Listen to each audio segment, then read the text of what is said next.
ខ្ញុំសូមជម្រាបសួរបងប្អូនទាំងអស់ជាថ្មីឡើងវិញ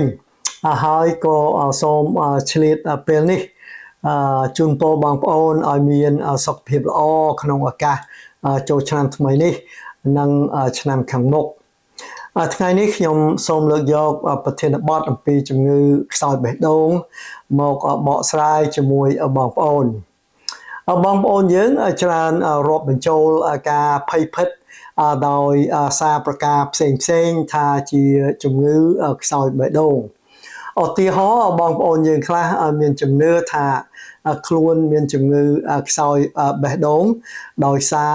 មានការតក់ស្លុតភ័យខ្សោយពេលឃើញឈាមជាពិសេសស្ត្រីភេទដែលមានវ័យនៅក្មេងនៅឡើយ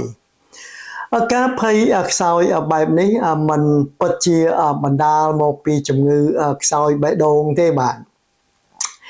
បេះដូងយើងមានទំហំតូចមែនប៉ុន្តែជាអ្នកបញ្ចេញនិងបញ្ជូនឈាមទៅគ្រប់ទីកន្លែងទាំងអស់នាំយកជាតិអុកស៊ីហ្សែននិងជីវជាតិផ្សេងទៅចិញ្ចឹមរាងកាយយើង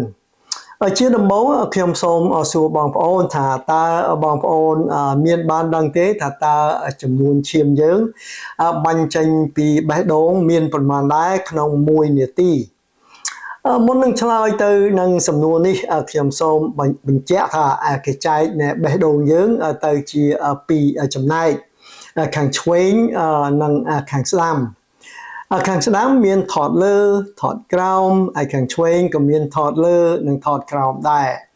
ហើយគឺបេះដូងយើងខាងឆ្វេងថតខាងក្រោមនេះហើយដែលជាអ្នកច្បាច់បញ្ចេញឈាមចេញពីបេះដូងទៅសពគ្រប់កន្លែងនៃខ្លួនយើង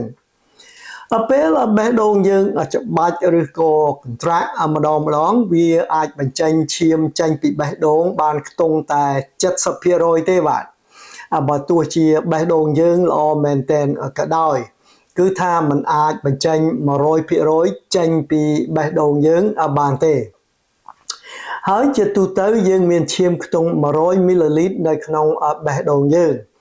បានសេចក្តីថាពេលបេះដូងយើងច្បាច់ម្ដងវាបញ្ចេញឈាមចេញពីបេះដូងយើងបានតែ70 មីលីលីត្រទេចំណែកឯ30 មីលីលីត្រទៀតវាស្ថិតនៅក្នុងបេះដូងយើងហើយជាធម្មតាបេះដូងយើងលោតខ្ទង់70ដងក្នុង1នាទីដូច្នេះបានសេចក្តីថាដើម្បីរកចំនួនឈាមបាញ់ចេញក្នុង1នាទីយើងត្រូវយក70 មីលីលីត្រទៅគុណនឹង70ដងបានសេចក្តីថាវាស្មើនឹង 4900 មីលីលីត្របានន័យថាសឹងតែស្មើទៅនឹង5000 មីលីលីត្រឬក៏ថា5លីត្រហើយបើយើងសួរខ្លួនឯងថាចុះក្នុង1ម៉ោងបេះដូងយើងបញ្ចេញឈាមបានប៉ុន្មានយើងយក5លីត្រហ្នឹងដែលជាចំនួនឈាមចេញក្នុង1នាទីទៅគុណនឹង60បានន័យថា300លីត្រក្នុង1ម៉ោងហើយខ្ញុំក៏ជឿដែរថាបងប្អូនអាចគិតឃើញថាចុះក្នុង24ម៉ោងឈាមចេញពីបេះដូងយើងមានប្រមាណលីត្រ7200លីត្របងប្អូនក្នុង24ម៉ោងគឺថាច្រើនណាស់បងប្អូនហើយបេះដូងរបស់យើងធ្វើការយ៉ាងដូចនេះដោយមិនដែលឈប់សម្រាកសោះឡើយដូច្នេះវាជាការសែនសំខាន់ណាស់យើងត្រូវតែថែរក្សាបេះដូងយើងឲ្យបានល្អបាទបេះដូងយើងខាងស្ដាំពាក់ព័ន្ធជាមួយនឹងឈាមដែលមិនមានជាតិអុកស៊ីហ្សែនប៉ុន្តែមានជាតិពុលដែលគេហៅថា carbon dioxide ហៅកាត់ថា CO2 ច្រើនបេះដូងខាងស្ដាំរបស់យើងគឺជាអ្នកនាំយកឈាមដែលមានជាតិពុលនិងមិនមានជាតិអុកស៊ីហ្សែននេះទៅសួតរបស់យើងហើយគឺសួតរបស់យើងនេះហើយដែលបញ្ចេញជាតិពុលចេញទៅក្រៅរួចដកយកខ្យល់ថ្មីដែលមានជាតិអុកស៊ីហ្សែនច្រើនចូលមកក្នុងខ្លួនយើងវិញដូច្នេះមុខងារនៃបេះដូងខាងស្ដាំគឺនាំឈាមដែលមានជាតិពុលនិងមិនមានជាតិអុកស៊ីហ្សែនច្រើនទៅសួតរបស់យើងដើម្បីទៅបដូរយកខ្យល់ថ្មីដែលមិនមានជាតិពុលហើយមានជាតិ oxygen ច្រើនចូលមកក្នុងបេះដូងខាងឆ្វេងហើយពេលបេះដូងខាងឆ្វេងយើងវា contract វាបញ្ជូនឈាមដែលមានជាតិអុកស៊ីហ្សែនច្រើននេះទៅគ្រប់រាងកាយរបស់យើងទាំងអស់ដោយខ្ញុំបានជម្រាបពីខាងលើគេចែកបេះដូងរបស់យើងទៅជាពីរចំណែកខាងស្ដាំនិងខាងឆ្វេងបានសេចក្តីថាយើងអាចមានជំងឺខ្សោយបេះដូងពាក់ព័ន្ធទៅនឹងបេះដូងយើងខាងស្ដាំឬក៏បេះដូងខាងឆ្វេងឬក៏ទាំងមូលបានសេចក្តីថាទាំងសងខាងក៏ប៉ុន្តែសូមកុំភ្លេចថាជាទូទៅខ្ទង់70ទៅ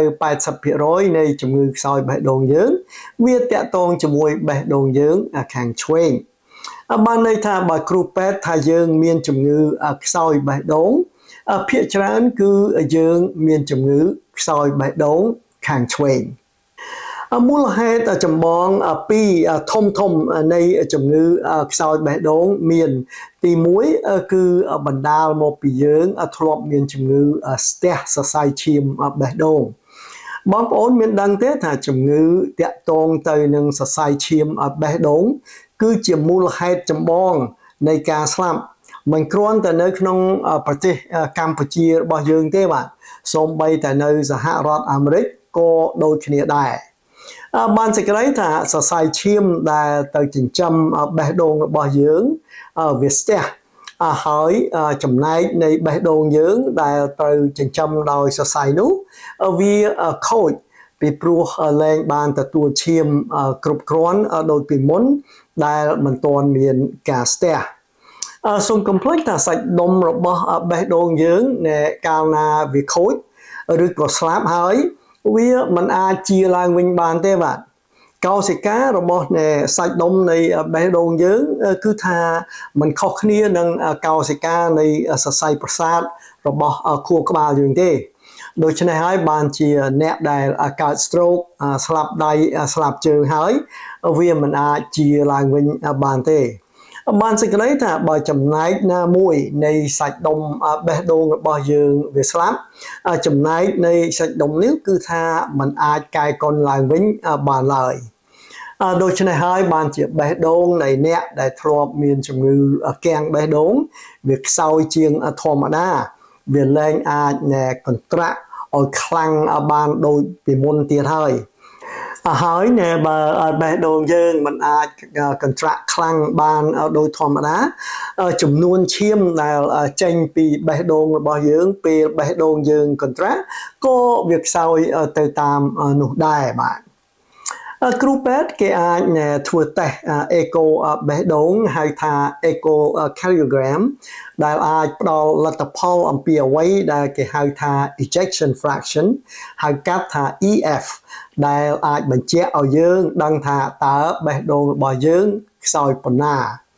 EF នេះជាអត្រាភាគរយនៃចំនួនឈាមដែលបេះដូងយើងអាចច្បាច់ចេញពេលកន្ត្រាក់ម្ដងបើលទ្ធផលនៃ EF របស់យើងមានពី55%ទៅ70%នេះបានសេចក្តីថាបេះដូងយើងនៅមានកម្លាំងធម្មតាបើលទ្ធផល EF របស់យើងមានពី40%ទៅ55%នេះបានសេចក្តីថាបេះដូងយើងខ្សោយបន្តិចហើយបាទហើយបើ EF យើងពី30ទៅ40%នេះបានសេចក្តីថាបេះដូងយើងខ្សោយល្មម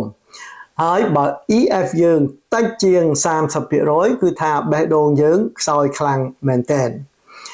នេះជាឧទាហរណ៍មួយនៃលទ្ធផលតេស្តអេកូបើបងប្អូនបានធ្វើតេស្តនេះសូមតាមដានលេខ EF របស់បងប្អូនថាតើបេះដូងយើងមានកម្លាំងធម្មតាឬក៏ខ្សោយហើយបើខ្សោយគឺខ្សោយខ្លាំងឬក៏ខ្សោយល្មមក្នុងករណីនេះ EF របស់គាត់មាន54%បានសេចក្តីថាខ្ទង់ធម្មតា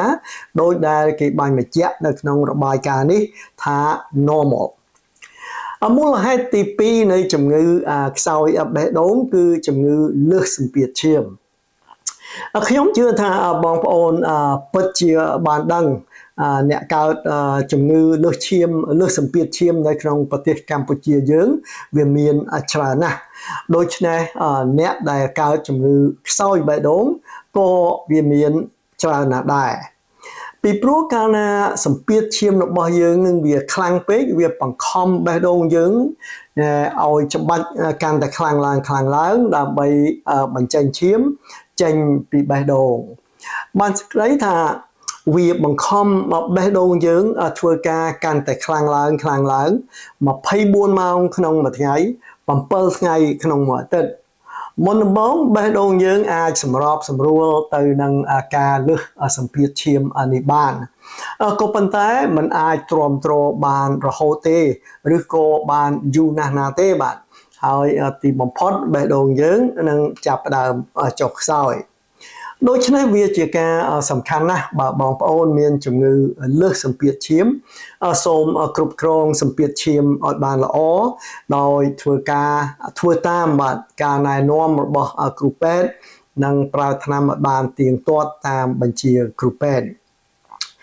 ខ្ញុំធ្លាប់បានជួបប្រទះបងប្អូនយើងដែលធ្លាប់ជាអ្នកជំងឺរបស់ខ្ញុំគាត់បានប្រាប់ខ្ញុំតាមត្រង់មកថា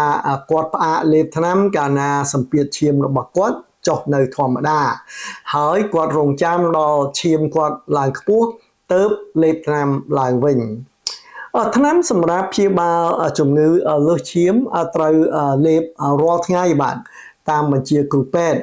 មិនត្រូវប្រើតែពេលណាដែលឈាមយើងឡើងខ្ពស់នោះទេបើសិនជាឈាមយើងវាចុះខ្លាំងហើយញឹកញាប់ពេកពេលពិសាថ្នាំសូមបងប្អូនពិភាក្សាជាមួយគ្រូពេទ្យបងប្អូនគាត់អាចបញ្ចុះកម្រិតថ្នាំឬក៏បញ្ឈប់ថ្នាំយើងក៏មានសួរថាតើរោគសញ្ញានៃជំងឺខ្សោយបេះដូងមានអ្វីខ្លះបានន័យថាអ្វីទៅដែលធ្វើឲ្យយើងមានការសង្ស័យថាយើងមានជំងឺខ្សោយបេះដូងរោគសញ្ញាសំខាន់ជាងគេគឺការពិបាកដកដង្ហើមពេលបេះដូងខាងឆ្វេងវាខ្សោយឈាមយើងវាចោលពីបេះដូងទៅសួតរបស់យើងបាទនេះមិនខុសគ្នាពីចរាចរណ៍នៅតាមផ្លូវទេបើវាមានការស្ទះនៅខាងមុខវានឹងចោលចរាចរណ៍យើងទៅខាងក្រោយហើយពេលដែលឈាមយើងវាចោលទៅខាងក្រោយវាចោលទៅសួតរបស់យើងហេតុនេះហើយបានវាធ្វើឲ្យយើងមានការពិបាកដកដង្ហើមឧទាហរណ៍យើងធ្លាប់ដើរជិតផ្ទះមិនដែលមានបញ្ហាសោះស្រាប់តែឥឡូវនេះធ្វើឲ្យយើងហត់យ៉ាងងាយឧទាហរណ៍មួយទៀតគឺថាយើងធ្លាប់គេងជាមួយខ្នើយមួយជាន់ស្រាប់តែឥឡូវគឺថាត្រូវការ2ជាន់ជួនកាល3ជាន់ទៅមិនសូវហត់ឬក៏ជួនកាលទៀតពេលកំពុងគេងស្រាប់តែត្រូវងើបឡើងភ្លាមដូចជាមិនមានខ្យល់ដកគ្រប់គ្រាន់ជួនកាលទៀតថែមទាំងបង្ខំគាត់ឲ្យទៅបើកពង្អួចឲ្យមានខ្យល់ចូលថែមទៀតផងរោគសញ្ញាទៀតគឺហើមជើងហើមពោះឡើងទម្ងន់ចុះខ្សោយមិនមានកម្លាំងគ្រប់គ្រាន់ពីព្រោះយើងមិនមានជាតិអុកស៊ីហ្សែនគ្រប់គ្រាន់ឬក៏ជួនកាលទៀតជីពចររបស់យើងឡើងខ្ពស់ជាងធម្មតាដូចជាខ្ទង់120ទៅ130ជាដើមចំពោះរោគវិនិច្ឆ័យវិញភាគច្រើនគ្រូពេទ្យគេធ្វើតេស្តអេកូបេះដូងដោយខ្ញុំបានជម្រាបពីខាងលើរកមើលថាតើ EF របស់យើងមានប្រមាណភាគរយដើម្បីឲ្យដឹងថាតើបេះដូងយើងវាធម្មតាឬក៏ខ្សោយប៉ុណ្ណាសប្តាហ៍ថ្ងៃនេះគេមានតេស្តឈាម2មុខដែលគ្រូពេទ្យច្រើនបញ្ជាឲ្យធ្វើគឺតេស្ត BNP និងតេស្ត NT-proBNP